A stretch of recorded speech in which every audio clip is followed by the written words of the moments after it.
Awesome. I so appreciate you taking the time to talk to me.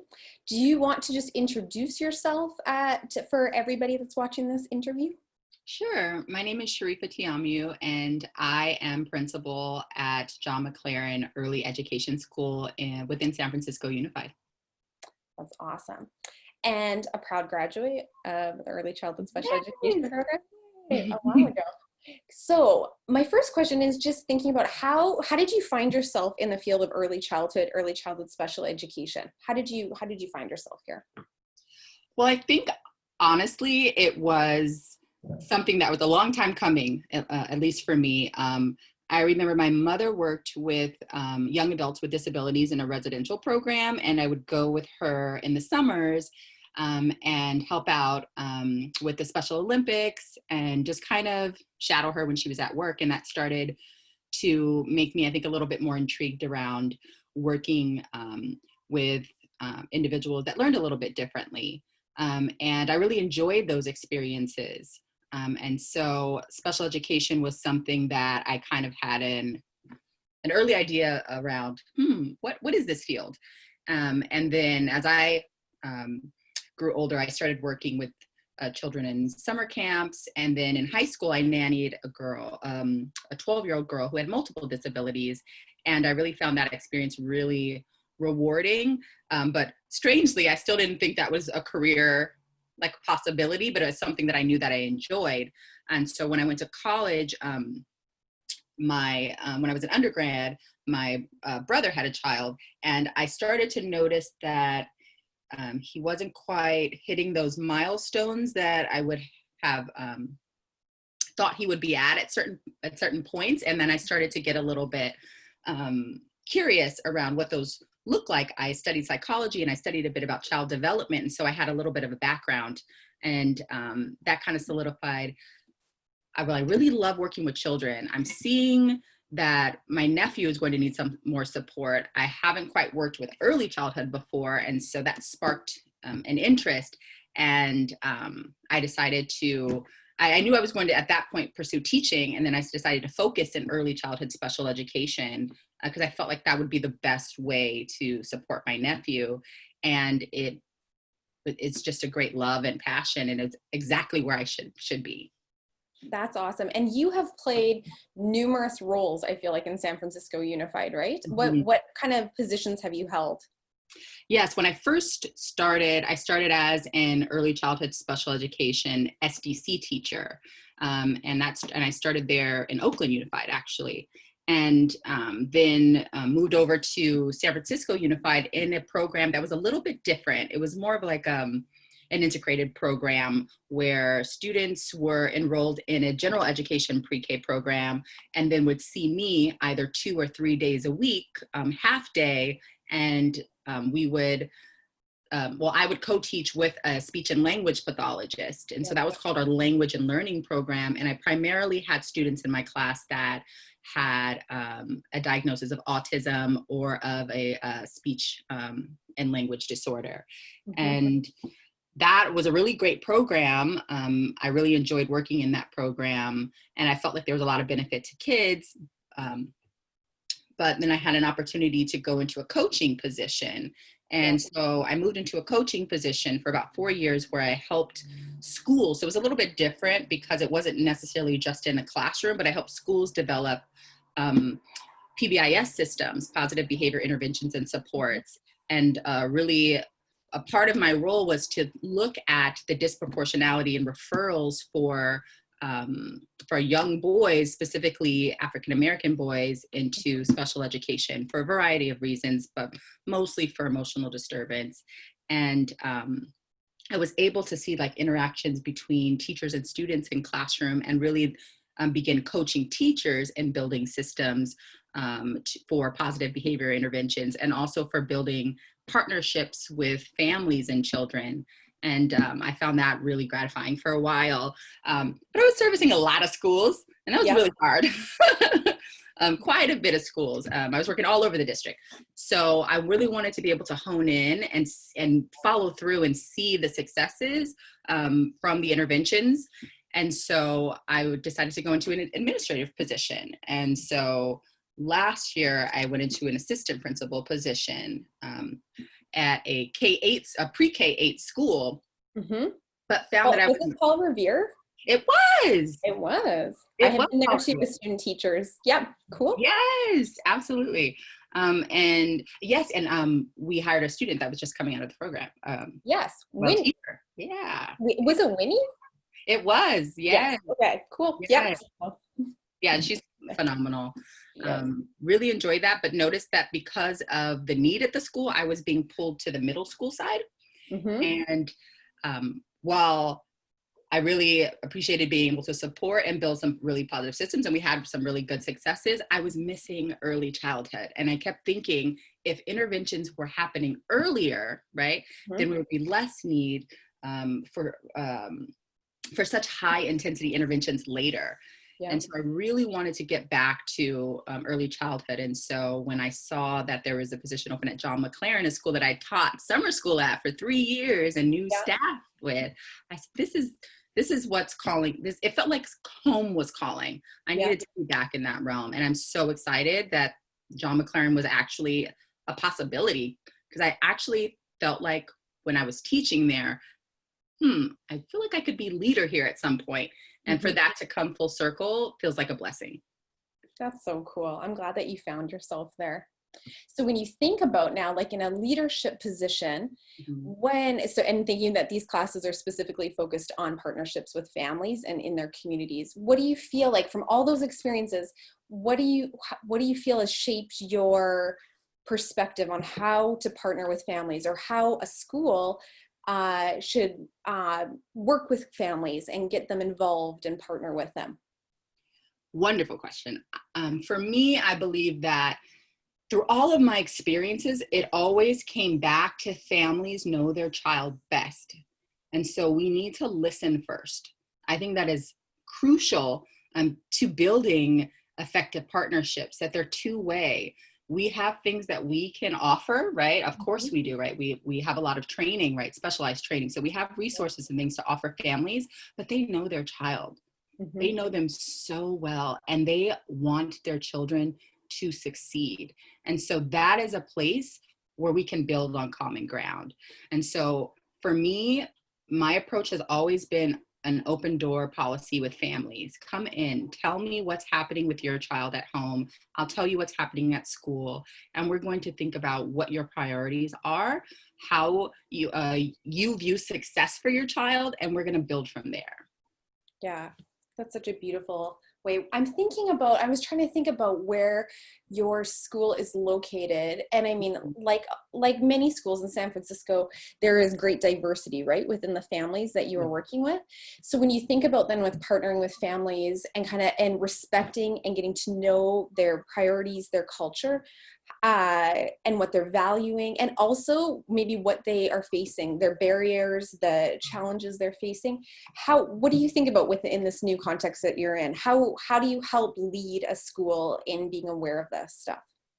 I think it starts first with understanding what culturally responsive teaching is and how to build community.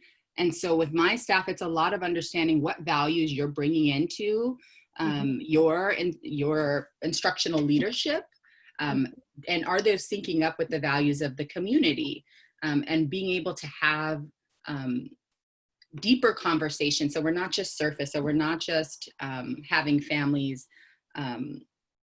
come in just for kind of like superficial celebrations, but we're also having families come in to have deep dialogue around what their values are, what their experiences have been, because we also know at least a lot of our families have also gone through the same school district and may have experiences that are shaping how they view how their child will navigate through SFUSD. And so we have to unpack that with families and celebrate with them. They have to know that we believe that their child can succeed and that we believe that they want to partner with us in that process. And so that means creating opportunities for meaningful dialogue with families. Yeah, so important. When you think about like, when I think about an early childhood center like you're going to be in, I think about how many of those families, they might have early intervention experience with some of the legislation and policies kind of guiding special education, but for some of them it might be their first introduction as their kid hits 3 and they're coming into a preschool. So what do you feel like has been the most helpful in helping and partnering with families as they navigate even more than IEPs, like just the Mhm. diagnosis, yeah, IEP meetings, advocacy. What has been the most helpful in helping partner with families through that?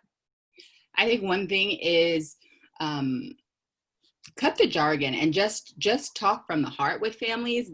They're probably feeling,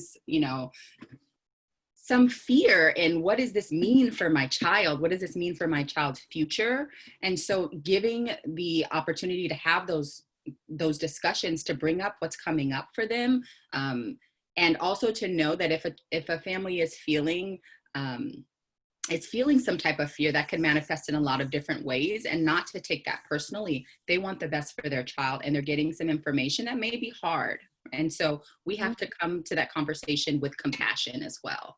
Mm-hmm. Um, and also, we have to come to the conversation in a way that the family feels, we're approachable, right? We are there to be helpful, to answer those questions that are going to go beyond an IEP. That's just one component of this process that is going to be in this family's life forever, right? They're always going to be wanting their child to succeed. They're always going to be, to have questions about what that's going to look like. And so we have to create the space, for them to come into it however they're coming into it, with whatever the emotion that they're feeling in that moment. And we can't have judgment in that. We just need to be a listening ear and share what we can share in a way that families can understand. Yeah, so important too, in terms of just when I think about the people that are in these classes, many of them are training to be not only service providers with early childhood special education, but also speech language pathologists. We just have a lot in, especially in the graduate class. And I just think about how important that is when families are entering into such a heavily jargoned policy legality kind of way to actually think about how to just come at it with compassion. Absolutely. They don't know what that jargon means, right? They just know they want the best for their child. Yeah, how true. When you think about yourself, when you were a brand new teacher in Oakland, from now, what do you wish you knew at the beginning, or what would you tell a new teacher, a new service provider to just to be mindful of or to pay attention to when you think about partnering with families? Um, I guess one thing is, you're not going to know all the answers always, and that's okay to say. Is like, I don't know that right now, but I will get that information and get it back to you. So use your resources. Talk to your colleagues. It can feel really isolating, in the classroom. You're there with your paras, and you're go go go go go, and sometimes those opportunities aren't always built in, and so you need to create them. So build relationship with your colleagues so you don't feel alone in this process. Have a growth mindset, right, for your students and for yourself. And know that you're going to grow, as a professional, right? I think back to my first year, and I'm like, thank goodness I kept all the children alive, right? I didn't lose anyone, right? Because it is difficult, right? You're learning how to put all of the theory that you have learned into practice. So it's not going to be perfect, and you will grow, right? And it will become, just much more natural for you, over the years. For that growth to occur, though, there has to be self-reflection. And so I Mhm. think it's really critical to build in that self-reflection. If you don't have a space like a professional development space, or a collaboration space with colleagues for that you build that in for yourself, and really think about what values you're bringing in, why you may have, some reactions to different students, behavior or growth or lack thereof, and really think about where that's coming from. Yeah. Another thing I would say is to develop and maintain strong relationships, with families and with your paraeducators. I Mhm. think back to when I started, If I didn't have strong collaboration with my paraeducators, I just don't know if I would have made it. Honestly, they became just almost like family. We really worked intentionally on building relationship and on building systems for communication and feedback. That Mm-hmm. doesn't always, it's not something you always inherit. It's something you might have to build. So think about how you're going to share information about students, how you're going to share, process checks on how the instruction was delivered and how students are making progress on their goals. Yeah. And then I think lastly, celebrate the successes, right? When we're in it, sometimes it's hard to see, unless they're like these really big leaps, right? It's hard to see the small things, but take time to reflect and look at those successes and celebrate them with your students and with the staff in your room. So important, hey? Especially when everything just feels a little bit heavier, especially right now. When you think about moving forward with this start of the school year in particular, with remote learning, at least at the start of it, is there anything in particular that you feel like has been important in thinking about still trying to build partnerships with families? Definitely. I think understanding that this is a really traumatic time for families. It is for staff as well, certainly, but definitely for families who may not be getting the same amount of information that you may be getting. Mm-hmm. And there, there's a sense of uncertainty. We don't know when we're coming back to in person. And some families, may have not had a lot of contact throughout distance learning that, from March. And so we didn't have the tools to engage in distance learning. And so being proactive and reaching out to families and asking them about how they're doing with being able to engage in distance learning, and then just in general, because there are many resources we can also help to connect families with. And so I think it's crucial to at least have a weekly check-in with families, just to ask those questions and help them to still feel connected to the school community. Yeah. I feel like that's so important as well. Just it does feel a little bit disjointed, doesn't it? Even for my son being in kindergarten, it's such an interesting thing where we love the school. He did TK there, but it feels very disjointed from like the group. And while love is teacher and it's doing well, it is, and they're doing as awesome as they can. But it is funny how you end up feeling a little bit like on your own with it still. Yeah. And it is. So I like the idea of just awareness of it and still just intentionally trying to connect with families. Absolutely. Well, Sherifa, is there anything else that you want to mention or that you think is important to share with this group of students? Just that, yeah, this role is tough, but it's so rewarding. It really is. It's just so beautiful when you see that spark, right, of learning in a young child. When you see them becoming more independent. So even though it feels hard now with connecting online, know that you are still making a positive impact, right, on families and on children, and just keep going. And at some point we'll get to a place where things are starting to feel a little bit more normal. Keep at it. And thank you for choosing this role. That's awesome. Thank you. All right, so I'm going to stop.